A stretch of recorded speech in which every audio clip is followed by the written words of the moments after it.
Assalamualaikum warahmatullahi wabarakatuh. Saya dari Aditya Ningrum, NPM 2014-05-2 akan menyampaikan materi tentang peluang permutasi kombinasi mata kuliah statistika dasar. Yang pertama, peluang. Peluang diartikan sebagai ukuran kemungkinan terjadinya suatu kejadian. Ukuran ini dinyatakan dengan besaran nilai antara 0 sampai dengan 1. 0 merupakan kejadian yang mustahil dan 1 kejadian yang pasti terjadi. Di dalam peluang ada yang pertama ruang sampel, yaitu himpunan dari semua hasil percobaan yang mungkin terjadi. Yang kedua tarik sampel, anggota dari ruang sampel. Yang ketiga kejadian, himpunan bagian dari ruang sampel. Untuk rumus peluang, kita harus tahu frekuensi relatif, yaitu perbandingan dari banyak percobaan yang dilakukan dengan banyaknya kejadian yang diamati. Dapat dicari dengan banyak kejadian dibagi banyak percobaan. Apabila peluang dari setiap titik sampel dari anggota ruang sampel sama, maka peluang kejadian K yang jumlah anggotanya dapat ditulis dengan rumus P dalam kurung K sama dengan N dalam kurung K per N dalam kurung S. Contoh soal.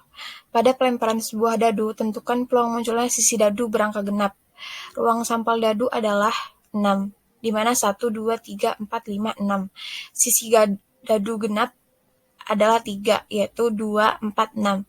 Maka kita mencarinya dengan P dalam kurung K sama dengan NK per NS sama dengan 3 per 6 sama dengan 1 per 2. Jadi peluang muncul dadu mata genap adalah 0,5.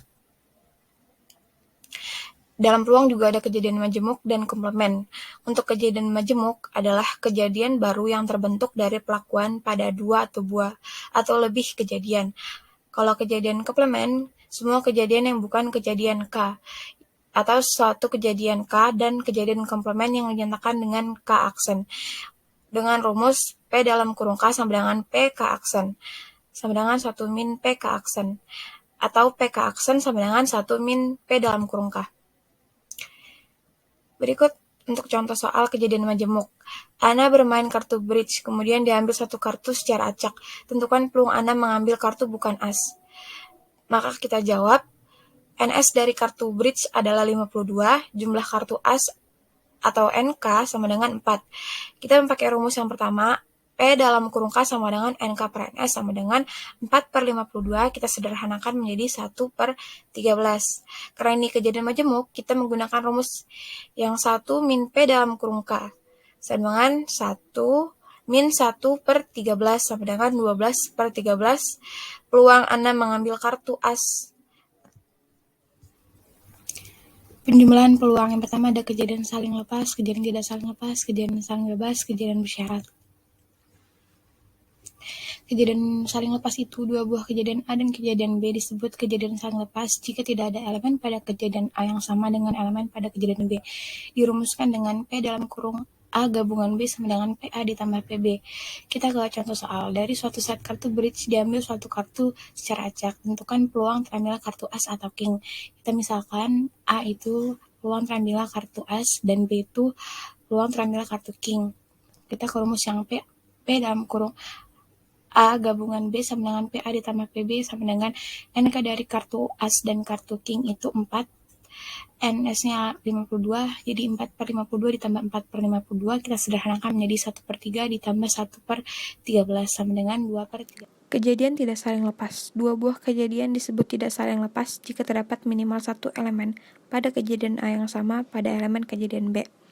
Dirumuskan dengan P dalam kurung A gabungan B sama dengan PA ditambah PB dikurang P dalam kurung A irisan B. A irisan B ini menyatakan elemen yang sama di kejadian A dan kejadian B. Kita ke contoh soal. Doni sedang bermain kartu bridge, kemudian dia mengambil satu kartu secara acak. Tentukan peluang kartu yang diambil adalah kartu skop dan kartu bergambar Jack, Queen, King. Kita bahas, jumlah kartu bridge NS-nya sama dengan 52, jumlah kartu skop NA-nya sama dengan 13, jumlah kartu bergambar NB sama dengan 12. Karena terdapat kartu bergambar yang merupakan anggota kartu skop Jack, Queen, King, maka A dan B merupakan dua kejadian tidak saling lepas. Elemennya sama.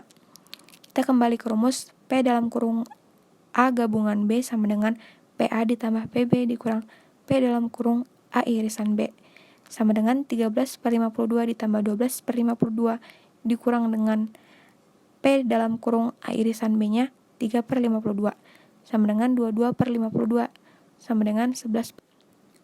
Kejadian saling bebas. Dua buah kejadian A dan B dikatakan saling bebas jika munculnya kejadian A tidak mempengaruhi kejadian B. Dirumuskan dengan P dalam kurung A irisan B sama dengan PA dikali PB.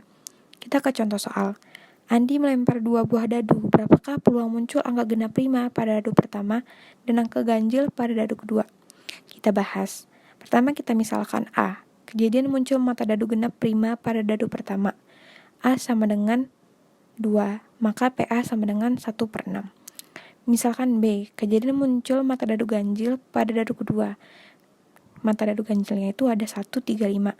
Maka PB sama dengan 3 per 6. Karena ini kejadian saling bebas, maka kejadian A tidak mempengaruhi kejadian B. Kembali ke rumus, P dalam kurung A irisan B sama dengan PA dikali PB sama dengan 1 per 6 sebagai PA, 3 per 6 itu PB sama dengan 3 per 6 sama dengan 1 per 2. Kita sederhanakan menjadi 0,5. Jadi peluang kejadian bersyarat. Jika terdapat dua kejadian yaitu kejadian A dan B dikatakan bersyarat jika kejadian A mempengaruhi terjadinya kejadian B ataupun sebaliknya. Dirumuskan dengan P dalam kurung A irisan B sama dengan P dalam kurung B atau A, atau P dalam kurung A irisan B sama dengan PB dikali P dalam kurung A atau B. Kita ke contoh soal. Terdapat kotak yang memuat 5 bola kuning dan 4 bola biru. Jika diambil 2 bola secara 1 per 1 dan tanpa ada pengembalian, maka peluang bola yang diambil adalah bola kuning pada pengambilan pertama dan bola biru pada pengambilan kedua. Kita ke pembahasan. Pada pengambilan pertama, tersedia 5 bola kuning dari 9 bola yang tersedia. Maka P dalam kurung K-nya itu sama dengan 5 per 9. Pada pengambilan kedua, dengan syaratnya bola kuning telah diambil, maka tersedia 4 bola biru dari 8 bola yang tersisa. Maka P dalam kurung B atau K-nya itu sama dengan 4 per 8. Karena kejadian tersebut saling mempengaruhi, maka kita menggunakan rumus yang P dalam kurung K kali P dalam kurung B atau K sama dengan 5 per 9 dikali 4 per 8 sama dengan 5 per 18. Jadi peluang bola yang terambil adalah bola merah pada pengambilan pertama dan bola hijau pada pengambilan kedua adalah 5 per 18. Permutasi. Permutasi merupakan kejadian di mana susunan objek yang terpilih diperhatikan. Misalkan memilih orang untuk membentuk kepengurusan suatu organisasi, di mana jika si A terpilih menempati posisi ketua, berbeda maknanya jika si A terpilih menempati posisi wakil ketua.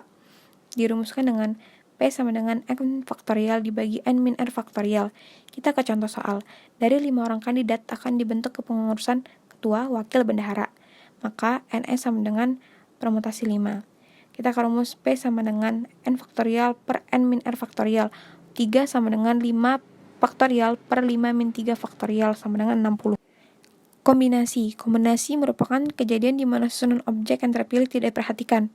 Misalkan memilih sejumlah orang untuk menempati suatu jumlah kursi tempat duduk, di mana susunan tempat duduk tidak menjadi perhatian.